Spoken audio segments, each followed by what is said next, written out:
fleet out at sea, and we copied code, and during the war we didn't send any messages until after the war was over. Now, were you drafted or did you enlist? I enlisted. And what did you do prior to going into the Navy? Nothing. I was 17 years old.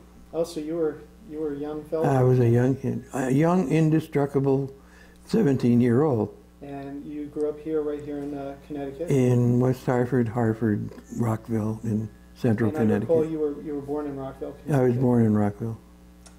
So right out of high school then? No, I didn't finish high school. Okay. I went in January. I would have had to gone to that June. Mm-hmm. Now, what type of functions did the ship serve in the Navy? Well, it was an attack cargo, an amphibious type ship. We carried troops, supplies, ammunition, whatever was needed to sustain an invasion. And were there any particular locations in the, I believe you said you were in the Pacific? Yes. Mostly. Any specific locations where you saw any action, or were you lucky enough not to? No, we was in Iwo Jima and Okinawa. Okay. We were also in the Philippines, but I think hostilities had ceased there. Right. And was there any contact with Japanese planes or submarines or anything? We were attacked by a Japanese suicide boat. Fortunately, we tied up our landing craft next to our ship, and they hit the landing craft, and that saved the ship. Mm-hmm. And I'm not familiar, tell me a little bit about the Japanese suicide boats. We always hear about the kamikaze planes, but you never really hear about anything like that. No, I don't think there were too many of them. And the odd thing, I can't even describe it, because the only thing I've ever seen, and I haven't got the picture of it, it's just a big twisted piece of steel. It was all that was left. And the two Japanese were shot. Mm-hmm. In terms of life on board the ship, actually, let me back up a little bit. Basic training, after you enlisted, where did you go through your training, and how long did that take? Well, I went through training in upstate New York. I think it was Geneva. And the irony of that was we trained for 20 days and then had a 21-day leave. Mm-hmm. The training schools, their facilities were backed up, and they had no place to put us, so they sent us back home again. We were still officially in the Navy, but they had no place in the barracks, so they... Now, were you able to choose which branch of the service you went into? Yes. So yeah. you were? Yeah. Because I know some of the veterans that we've interviewed pretty much had it chosen for them. Well, you've got to remember, I volunteered. I could have turned around and walked out. Right, that's true. For the next 6 months. After that, they could have caught me. So, which was prompted why I chose the Navy. My brother was in the Marine Corps, mm-hmm. and the story I hear about the Army and the Marine Corps, where you have to sleep out in the mud and the I didn't really want to go for that, so I chose the Navy. My father's influence, and I had 3 places to sleep on ship, right. So it was a good deal. So after you'd gone through basic training, you get your orders. Did you board on the East Coast or on the West Coast? We boarded on the East Coast, and we took a train to Bedford Springs, Pennsylvania, to radio school. Mm-hmm. That was a very nice resort in the mountains of western Pennsylvania. Mm-hmm. And then after radio school?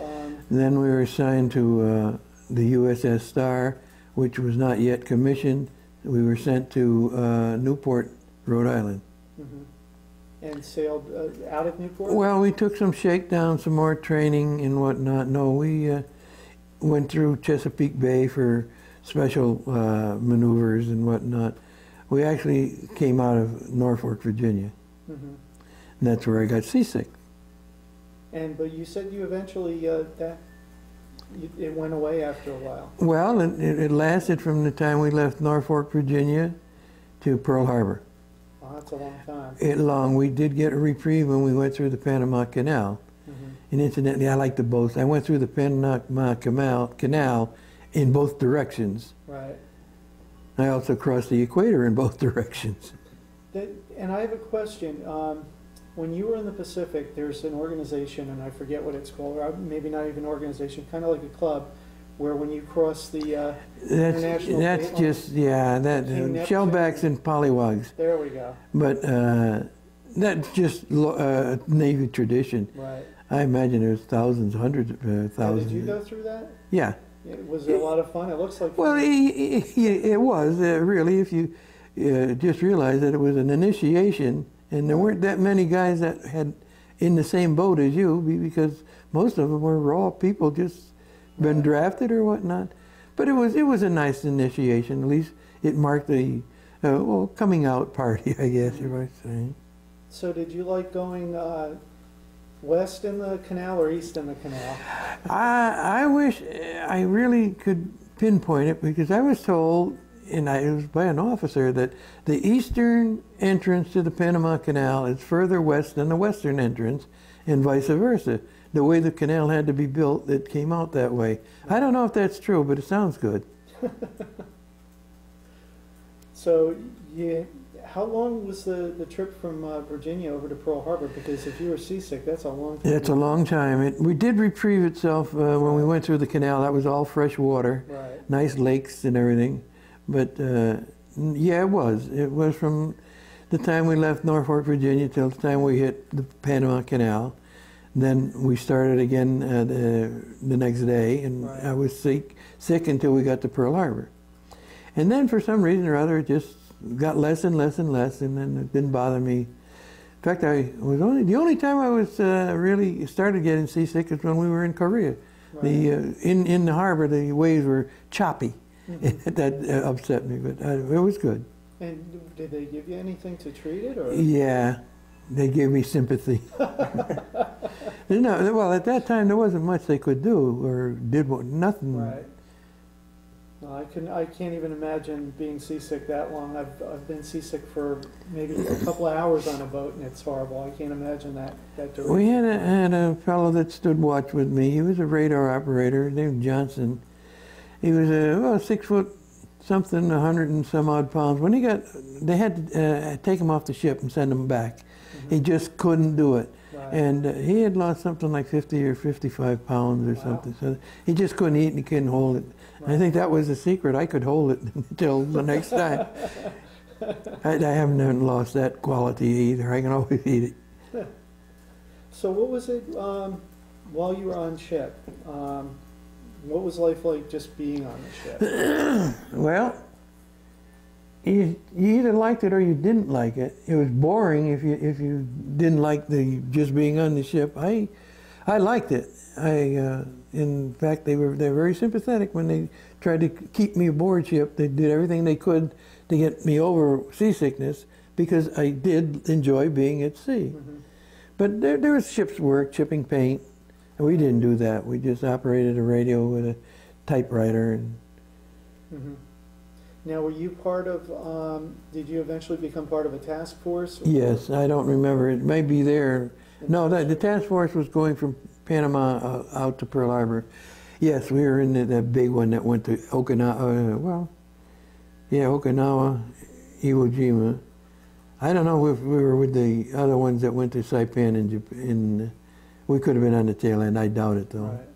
But we were in 2 task force. And what did you and the other sailors do to keep yourselves entertained when things weren't happening? Well, they were happening most of the time, and we stood 4 on and 4 off watches. We had to watch, and we didn't watch too well because we also had mortar shells directed at us. Fortunately, they fell short. They didn't have the range. We were out of range. And there was always things. My job was operate a radio. Right. And the other guys unloading ships or bringing aboard wounded or whatnot, that activity continued. Mm-hmm. They just didn't need radio operators to do it. Right. Well, perhaps that's a good thing. Yeah, it was. I can remember one air raid we went under, and they called down special to the emergency radio shack where me and another radio operator stood by in case of emergencies. And they called down and says, "We're under an air raid, we're under an air raid." And Campbell was his name from Rhode Island. He said, "What do you want us to do, throw our typewriters up at them?" But that was the extent of it. After a while, you get accustomed to it if it's not too severe. Right. And in terms of, you said that when there were different actions that you actually had wounded brought aboard ship, did they stay with you, or were they transported to other to hospital ships? We had, most of them went to hospital ships. We did have a couple Union. And one of the saddest things, we buried one Marine sergeant at sea. Mm-hmm. That kind of brought back the fact that I was not indestructible. Right. He was a gunnery sergeant in the Marine Corps. We buried him at sea, and I felt that I should witness it, and I did. And when he went down the plank, it just seemed so empty that this guy just gave his life. Mm-hmm. And all we were doing,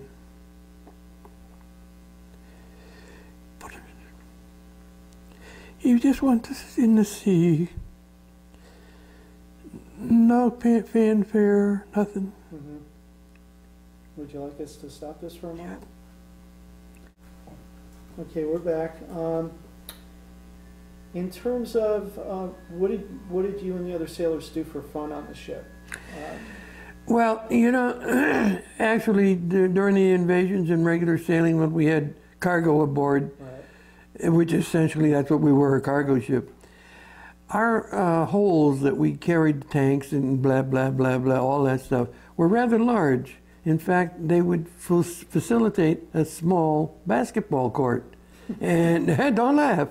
And when we did not have a cargo on, our officers and our crew was engineering enough where we put some baskets up and marked it out, and we played basketball.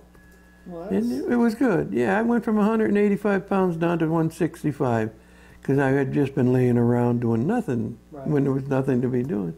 But yeah, we played basketball almost every day.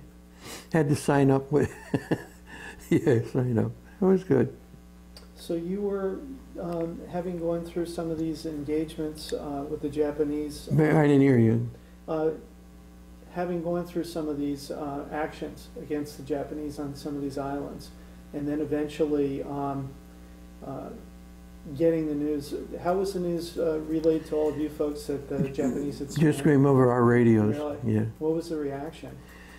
Well, when you're in the middle of the ocean and it's nice and peaceful and calm, it didn't impress us too much. And we did the same thing with Germany. They just announced it. And what was did they say that they had dropped atomic bombs, or did they just say that the Japanese had? Yeah, no, I somehow I got that. That's garbled. We got the word that some of the Japanese, when we captured them, they said, "Yeah, where did we drop it on you guys?" I don't know if that's true. You know, you get all sorts of rumors, but it came. As I say, we were actually, the ship had transmitters that were good enough to go back to Radio Washington, D.C. Mm-hmm. So we got all the news that was released, of course. Right. So a great sense of relief when that news. Yeah, sort of. The older fellas, to me, it didn't make too much difference because I was still an 18-year-old kid by then, real salt.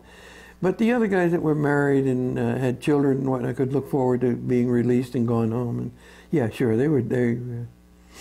Was there a general sense of concern that the war would go on a lot longer? Yeah. One of the things that you don't know how much it was in rumor or not, but the rumor was that we were scheduled to invade Japan. Right. We don't know. It probably was true. The high command says yes, it was now, but you know, when you're on a ship and all you're getting is you can't rely too much, and you learn from Tokyo Rose not to believe everything you hear. when she named our ship, and we said, "Whoa, whoa, whoa, whoa! You don't know we're here," but she did.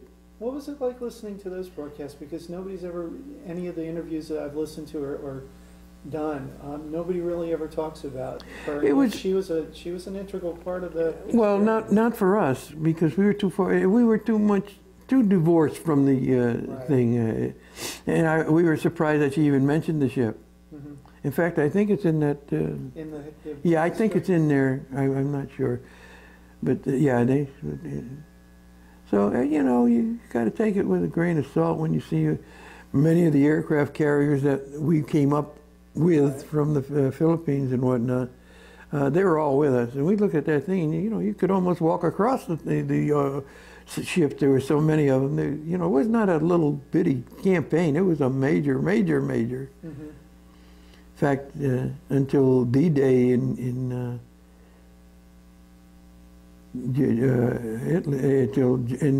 Flanders and those places, it was the largest naval undertaking that had ever been taken. Right. So you had also mentioned, or I had also noted that you had I don't want to say it's a good thing, but you had the rare ability, what's the word I'm looking for? You went through a typhoon. Yeah. To put it simply. We had good seamanship. No, don't laugh. It was seamanship. The captain and the crew. There's certain ways you have to hit the waves, and you got to do it right, or you don't do it again. Right. And like you say, you were 45, 30. We were 30 some odd degree roll, and that's a pitch, a yaw, and a roll, all three directions at the same time. Mm-hmm. And when it goes down, it goes down. You think it's never coming up, but somebody has to be at the helm that can steer and get us in there good. So it's good seamanship. Did the crew and the officers get along very well? Yeah, as much as they're people, just like anything else. So after you've gotten the news that Japan has surrendered, you were in for a little bit longer. Yes. What did your ship do? Oh, well, that's where the adventures took place, because now the ship didn't have to travel dark. Right. We all had to be dark in ship at night during the war. But now we could walk on the decks with lights and whatnot. And we had to do basically clean up after, now that the senior men were going home. Right. We went down to Bougainville, I think it was Bougainville, mm-hmm. to relieve Australian troops. Right. And we brought them up to Korea. And I remember one case, this one Army radio operator stood watch with us, because it's the same code and everything. And when we got closer to Korea, it got cold, because we had just come from the tropics. Right. And they were going up there, and he's shivering, and he's going to have to go and stand to watch it. He didn't have any clothes except what he had on his back. So I gave him some of our famous woolen underwear for him. Mm-hmm. He was very grateful. It was cold, and of course we had other stuff, but we did. I gave him some clothing, because he'd have froze. And the temperatures were 70, 75 degrees, but you were used to it. When you're used to 85, 90 degrees, and they were, because on Bougainville it was on. So how much longer were you in the Navy until? May 10th, I think it was May 10th, 1946. Mm-hmm. Went to Russia, Japan, the Philippines. Where else? Just moving supplies around? Supplies, yeah. Russia, we took a weather station out there that was used to bomb Japan. Mm-hmm. And then we took, from Japan, we took them back to the States. Right. And then we cruised around. I think the biggest disappointment was when we went to Eniwetok. I wouldn't get off the ship. It didn't look safe on the land. Oh, really? It's a sandbar. Right. Of course, it isn't now, because I think they exploded an atomic bomb there. Right. But maybe that's why it wasn't worth saving. I think that's where they brought all the ships that were going to be scrapped and used them to see what the effect. See what the effect was, yeah. Right. So that we didn't get there, and that's good. I would shy away from that. So your term of service comes to an end. Mm-hmm. You're honorably discharged. What did you do once you came back to the States? Loafed for 1 year. Really? Yeah, we had what we call the 5220 Club. The government paid us $20 a month, or $20 a week for 52 weeks mm-hmm. to rehabilitate us. Right. Unfortunately, I was not rehabilitated. As a kid, never finished high school, never had a trade, get out on the market, and it didn't work I took the year. I was the president of that club. So what did you eventually do once your 1 year of loafing was up? Well, I went to work for Spencer Turbine. They made industrial vacuum cleaners. I went to work for Knight Tool Company. I eventually ended up with the state of Connecticut. Right. Doing what type of work? Were you a machinist or? No, we were called craftsmen. I was with the traffic lights and the highway illumination, troubleshooting them. In fact, erecting some of them, some of the intersections that you see that our crew initiated and got working and dug and whatnot. And how long were you involved in doing that? I don't know, a couple of years. Well, let's see, I retired when I was 60. Yeah, just about that. I don't know. I don't remember the dates. I noticed a number of different, I don't know whether you consider them pamphlets or brochures from reunions. The CSEA. What's it like getting back together with the fellows that you know? No, I never did. Our job, well, my position didn't require intermingling with too many people. Right. We had an assignment, you did the assignment, you come back and report, and then they give you another assignment. Yeah, most of the people that I worked with are passed. So now you're living the life of luxury. No, I'm living the life of old age. It's not. Rob, can you get that? Okay, and we're back with Robert Yoreo, and we're pretty close to wrapping up. I was going to ask you, were there any other things you can think of that part of your experience when you were in the Navy that you wanted to share, or any thoughts that you wanted to share about the time you were in the Navy? Well, after the war, things became pretty good. And being somewhat permanent stature at that time, we visited Russia. We went to dances with Russia. And I turned out to be a pretty good partner for some of the guys. I didn't realize that was their custom, but it was. Really? Grab you and dance with you. And they had a delicious black bread and raw fish. Really? I managed to get rid of the raw fish, and I ate the black bread. It was delicious. But I wasn't going to eat no raw fish. Right. Things of that. And, was this in Vladivostok? That's what I was going to ask you, if that was the port that you visited. Yeah. On the East Coast there. Well, that the ring a bell with you? Well, I know that's probably the largest Russian naval, military, and city in that part of the Soviet Union. I think we were the first foreign vessel to enter Vladivostok. Wow. Yeah, when we left, they had to escort us with an icebreaker. Right. Because it was around, it was Christmas, and we spent Christmas up there. That probably was why they were dancing with you, because it's often... No. The vodka took care of that. Oh, really? Yeah.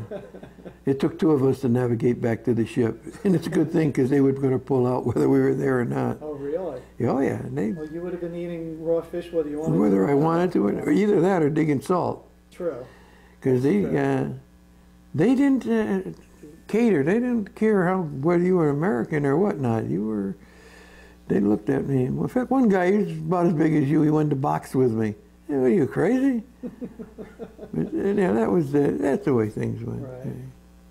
And anything else you'd like to share? Or? Well, I'm sometimes get very boastful. See, we came back. We sailed under the Golden Gate Bridge. Right. And then when we went back out again, we sailed under the Oakland Bay Bridge. Years later, when we took a trip west, I drove over the top of both of those. So I drove over and sailed under. Yeah. I don't know what that significance is, but it's just something I did. I don't think everybody else has done.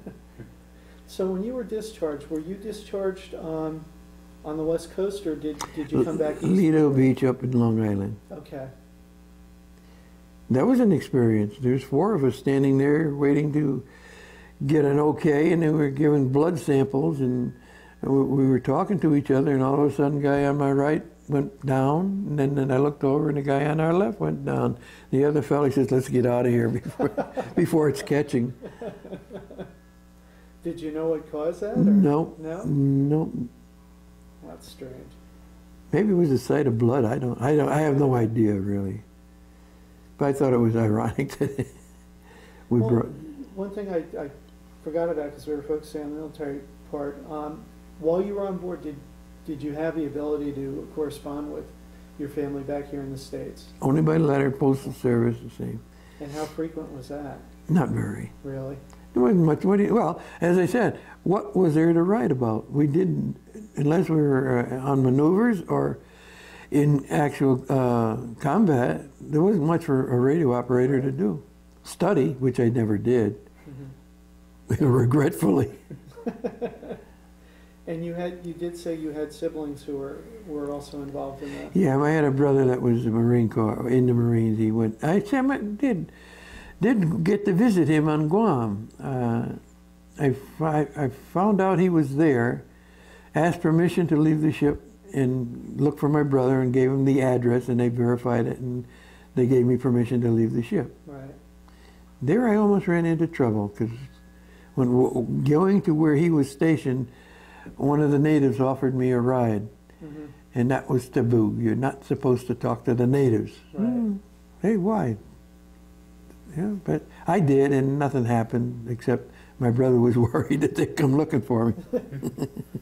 Well, that's an unusual experience to get to see a sibling. Well, the odds are it's not going to happen. But we had another signalman got to see his father, who was a full captain in the Navy. Wow. He had no trouble getting to see him. But yeah. And so your brother, same as you after the war? No, he got married. He had a trade. He had finished high school. Right. And he had a trade, so he went to work. I hadn't finished high school, and I had no trade. Well, if there isn't anything else that you can think of, I'd like to thank you for taking the time. It was good. I wish I was more fluent in it, but... oh, you did fine. Yeah. And I appreciate you taking the time to do it. Well, I think really that some of the veterans, and I would look particularly at Vietnam. You know, we can say what we want, but at least we were told we're going to win this war, and it may cost us 1 million men, but we're going to land and we're going to take it, and that was the end of it.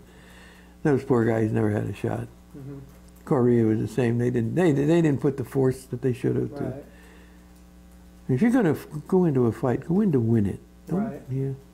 Get the first punch and make sure you get the last punch. Or make sure they don't get up after the first one, right? That's right. I mean, I don't think people realize what war really is. I mean, it's so definitive. You either do or you don't. If you go haphazard on it, you don't stand a chance. And that's been throughout all history. It isn't anything new here or whatnot. There's an old story about it was a Greek and a Roman army clashed together, and I forgot which one of them won. But the custom was that they hold their swords, and the defeated people would have to march under your sword, and that was signal that they were.